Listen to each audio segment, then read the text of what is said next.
चलिए आगे देखते हैं हम लोग। आगे अभी तक हम कहाँ कवर कर चुके हैं, तो अभी तक हमने इसमें देख लिया है, हमने जी बहुत सारी चीजों के बारे में देख लिया फर्स्ट पार्ट में। सेकंड पार्ट में हमको क्या क्या देखना है। फर्स्ट में हमने देखा कि इंडिया कहाँ है, ये नॉर्थ हेमिस्फीयर में स्थित है, ये सारी चीजें तो हमने समझ लिया है। इसका लॉन्गिट्यूडनल और लैटिट्यूडनल एक्सटेंट के बारे में भी हमने देख लिया कि कहाँ से कहाँ तक ये फैला हुआ है। इसी के साथ हमने देखा कि ट्रॉपिक ऑफ कैंसर के बारे में। ट्रॉपिक ऑफ कैंसर के साथ हमने ये भी देखा है कि टोटल एरिया इसकी क्या है। साथ में हमने ये देखा है कि इंडिया किस नंबर पे आता है एरिया वाइज पूरे के पूरे वर्ल्ड में। बट अब हमें क्या बात करनी है, अब हमें बात करनी है इसकी बाउंड्री के बारे में। बाउंड्री का क्या मतलब होता है, बाउंड्री का सिंपल सा मतलब होगा कि अगर हम बात कर रहे हैं इस इंडिया की, ठीक है, इस इंडिया की अगर हम बात कर रहे हैं तो इसकी स्थल सीमा किससे और कितनी लगेगी, ठीक है, इसकी स्थल सीमा और साथ में इसकी जलीय सीमा, इसके बारे में हम लोगों को बात करनी है। तो स्थलीय सीमा और जलीय सीमा के बारे में हम यहाँ पे थोड़ी सी बातें करेंगे कि कौन कहाँ से कितनी सीमाएं लगती हैं। तो देखिएगा ये पूरा हिस्सा क्या कहलाएगा, तो इस पूरे हिस्से को हम कहेंगे स्थल सीमा।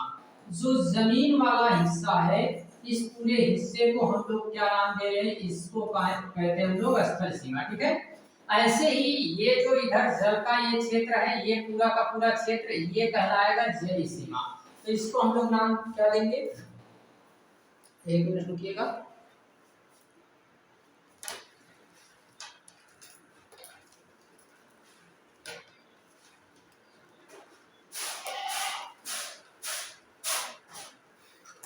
चलिए ये क्या है, इसको हम लोग नाम देते हैं जलीय सीमा, ठीक है। तो स्थलीय सीमा और जलीय सीमा में इतना सा अंतर आपको ये याद रखना है, ठीक है।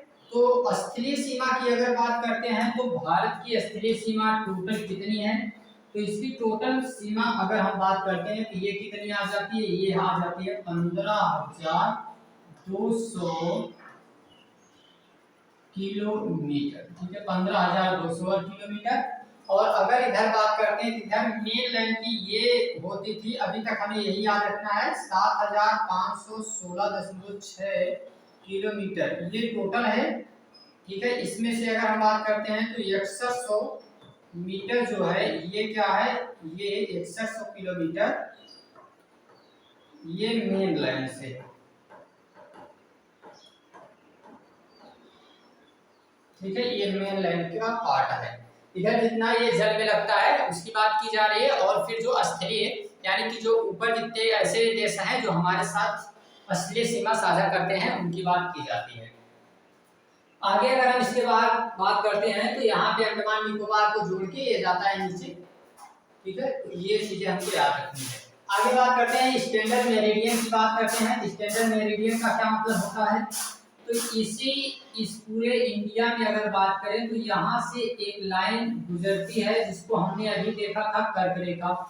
ऐसे ही एक लाइन और गुजरती है जिसको हम लोग जानते हैं किस नाम से, मानक समय के नाम से, मानक समय रेखा के नाम से जाना जाता है। और वो यहाँ से ऐसे पास होती है, 82.5 डिग्री की लाइन है, ये 82.5 डिग्री की लाइन है, ठीक है, 82.5 डिग्री की लाइन है।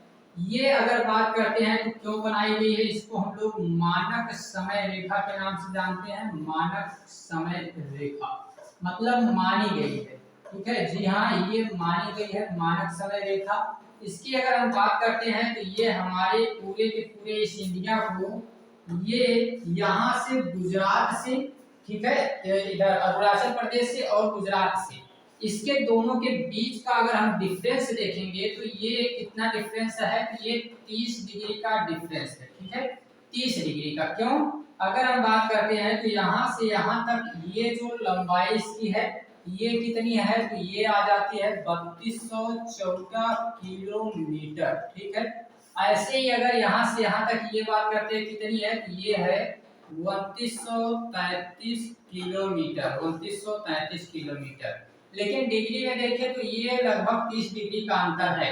और 30 डिग्री का अंतर अगर आपको समझना है तो पूरे की पूरी पृथ्वी अगर बात करें तो ये चक्कर ये जो पूरा लगाती है, ठीक है, ये चक्कर ये जो पूरा पृथ्वी घूमती है, ठीक है, ये पूरी पृथ्वी जब ये चक्कर ऐसे लगाएगी सन का, ठीक है, तो ये तो 365 दिन में लगाती है, ये तो हमें बात समझ में आती है।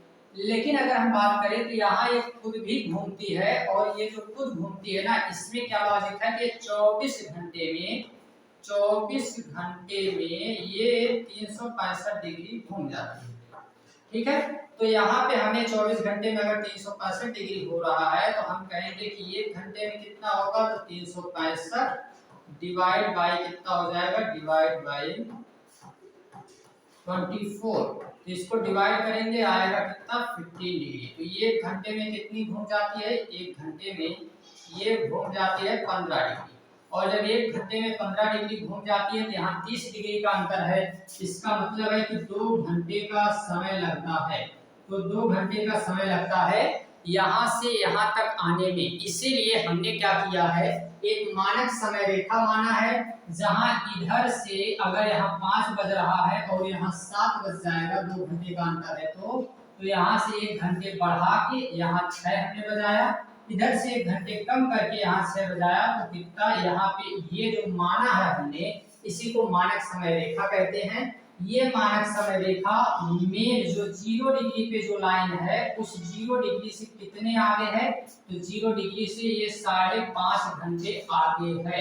इसीलिए इसे हम प्लस 5.5 घंटे लिखते हैं। ठीक है, ये 5.5 घंटे ईस्ट की तरफ है, तो ये आगे आ जाती है, मतलब 0 डिग्री पर पहुंचने से पहले हम लोग आ जाते हैं। अब अगर बात करते हैं तो ये 5 राज्यों से होकर गुजरती है, जिसका नाम है क्रोमूज। ठीक है, ये ट्रिक याद रखना है इसके लिए। और ओ से क्या हो जाएगा, ओ से हो जाएगा उड़ीसा। ठीक है, ओ से हो गया उड़ीसा, एम से हो गया क्या, एमपी मध्य प्रदेश, ये यू से हो गया यूपी मतलब उत्तर प्रदेश, ये सी एस से हो गया छत्तीसगढ़। ठीक है, ये हो गया छत्तीसगढ़, और ये से हो गया आंध्र प्रदेश। ठीक है, तो इन राज्यों से होकर गुजरती है कौन, ये मानक समय रेखा यहाँ से होकर गुजरती है। बात समझ में आ गई है, ये इतनी चीजें यहाँ से आपको याद रखना था। ठीक है, अभी तक हमने जितना बताया उसमें ये चीजें याद रखनी थी। कुछ और स्थान याद रखेंगे, क्या स्थान याद रखेंगे, यूपी के मिर्जापुर से गुजरती है, यूपी के मिर्जापुर से।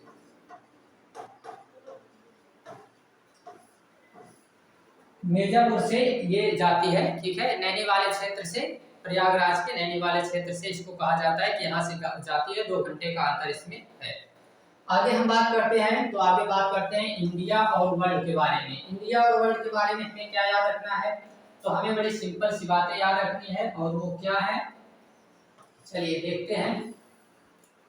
बड़े सिंपल सी बातों में हमें पहली बात ये याद रखनी है इस पूरे के पूरे इंडिया के लिए, कि भारत जो है ये किसका पार्ट है, तो भारत साउथ एशिया का पार्ट ऑफ साउथ एशिया। ठीक है, ये साउथ एशिया का पार्ट है। ठीक है, पहली बात तो याद रखेंगे, साउथ एशिया का क्या क्या मतलब है सर, साउथ एशिया का मतलब ये है, यहाँ पे आप देख सकते हैं, यहाँ पर ये है एशिया, तो एशिया के साउथ में आएगा इंडिया, तो हमने कहा इसको कि ये साउथ एशिया का पार्ट है। ठीक है, साउथ एशिया का पार्ट है, बात समझ में आ रही है।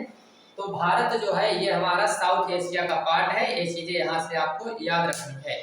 ठीक, अब देखिए एक बनाई गई थी स्वेज नहर। स्वेज नहर जो बनाई गई थी, इससे क्या होता है, स्वेज नहर बनाने से यहाँ पर रास्ता थोड़ा सा आसान हो जाता है, यहाँ बन जाती है, जिससे यूरोप और भारत के बीच में 7000 किलोमीटर की दूरी हो जाती है कम, 7000 किलोमीटर की दूरी कम हो जाती है।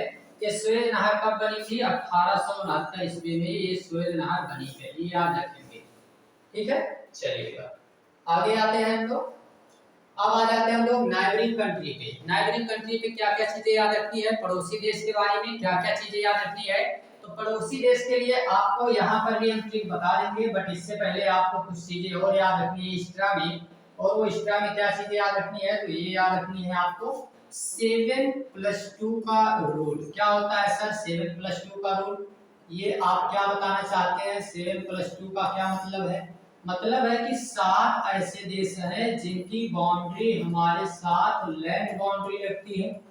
ठीक है जी, ये लैंड बाउंड्री मतलब जमीन के साथ जुड़ते हैं, और 2 ऐसे पड़ोसी देश हैं जो सी बाउंड्री मतलब समुद्र के साथ इनकी बाउंड्री लगती है, बात समझ में आ रही है। तो ये चीजें यहाँ पे ध्यान देनी है। अब अगर बात करें ये जो लैंड बाउंड्री लगने वाले 7 हैं, ये कौन कौन से हैं, इनके बारे में अगर बात करते हैं तो इनके लिए याद रखना है आपको, एक ट्रिक को याद ही रखना है, बट अभी हम मैप भी एक बना के दिखा देंगे। ट्रिक क्या याद रखना है, बचपन से एमबीए करने का सपना था, ठीक है जी। बचपन से एमबीए करने का सपना था, तो बचपन से हो जाएगा ये बांग्लादेश, ये हो गया बांग्लादेश, ये हो गया पाकिस्तान,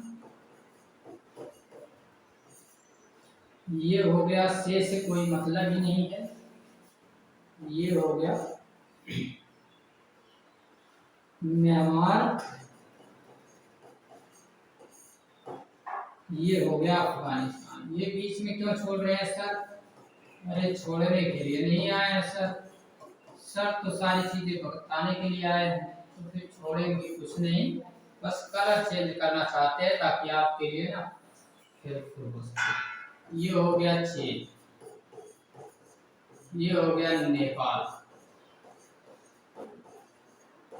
ये हो गया भूटान। बात समझ में आ रही है? हाँ, तो ये कौन कौन से देश हैं? ये वही हैं जिनसे हमारी सीमा लगती है, ये पड़ोसी देश। इनको दिखाइए थोड़ा सर जी। चलिए आइए देखते हैं, ये पड़ोसी देशों को अगर आपको देखना है तो भैया देख लीजिए कहाँ जा रहे हैं। तो पड़ोसी देशों को तो देखना ही चाहिए, पड़ोसी अच्छे होते हैं उनको देख लेना चाहिए, ये हमारा फर्ज होता है। पड़ोसी को कभी नहीं छोड़ना चाहिए, उनको देख लेना चाहिए। ये पहले नंबर पे आ जाता है पाकिस्तान, इसको कहते हैं पाकिस्तान, ठीक है, पाकिस्तान। बात समझ में आ गई। दूसरे नंबर पे यहाँ थोड़ा सा हिस्सा लगता है अफगानिस्तान का, तो दूसरे नंबर पे अफगानिस्तान। तीसरे नंबर पे इधर ये पूरा बड़ा हिस्सा चाइना, यहाँ हो गया नेपाल, यहाँ हो गया भूटान, यहाँ हो गया म्यांमार, इधर हो गया बांग्लादेश, ठीक। यहाँ पानी में जिसकी बात हम कर रहे थे वो कौन कौन हो गया, तो यहाँ नीचे आता है श्रीलंका, और एक इधर आता है जिसको हम लोग कहते हैं मालदीव, ठीक है जी। ये खत्म। ये आपको अभी थोड़ा सा क्लियर रहे दिख रहा होगा, 1 मिनट, अभी क्लियर होगा, विजिबल होगा अभी। तो ये सारी चीजें यहाँ से आपको याद रखनी है, ठीक। बाकी चलिए एक और याद रखना है क्या, तो एक और एक्स्ट्रा में आपको याद रखना है, और वो क्या याद रखना है, तो ये याद रखना है नाइबरिंग कंट्री के बारे में। अरे पूछा दिमाग खराब करके रखा है। चलिए नाइबरिंग कंट्री के बारे में देख लेते हैं। कैसा कर दिया कलर, पूरा ब्लैक ब्लैक कर दिया।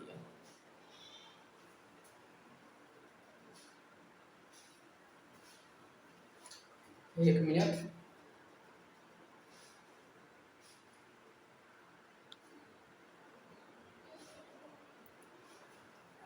चलिए आगे समझे। ये बोर्ड पे सारी चीजें अगर विजिबल नहीं है, बैकग्राउंड कलर से हम बहुत परेशान है, बैकग्राउंड कलर और लाइट से। चलिए ठीक है, कोई बात नहीं, समझते हैं हम लोग।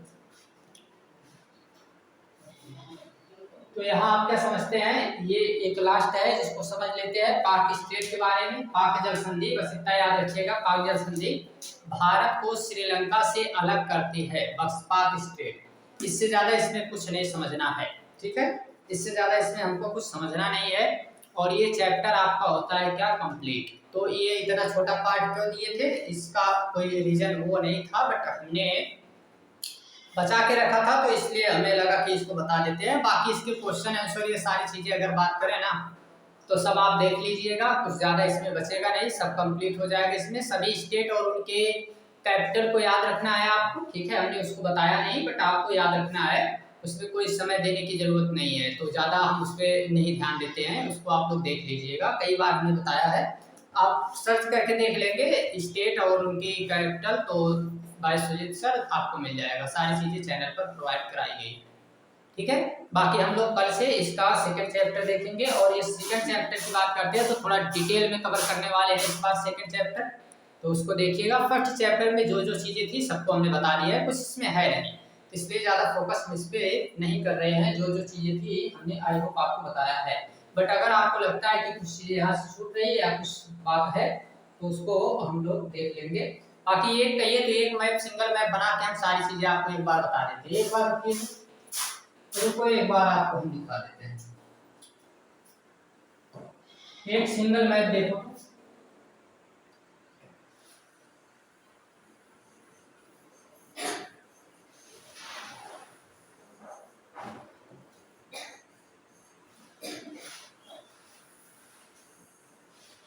ये देखो, ये सिंगल मैप, इसी में आपको सारी चीजें, all those things are clear in one map, यहाँ सब कुछ बताने का प्रयास किया जा रहा है।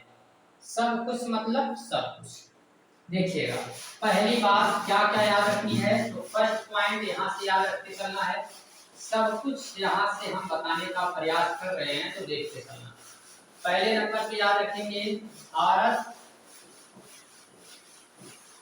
नॉर्थ हेमिस्फेयर में है, ठीक है, नॉर्थ हेमिस्फेयर। दूसरी बात क्या याद रखनी है, दूसरी बात ये याद रखनी है, इसका लैटिट्यूडनल और लॉन्गिट्यूडनल एक्सटेंट कितना है, तो latitudinal extent 8 degree 4 minute north से लेकर 37 डिग्री 6 मिनट नॉर्थ तक। इसका लॉन्गिट्यूडनल एक्सटेंट कितना है,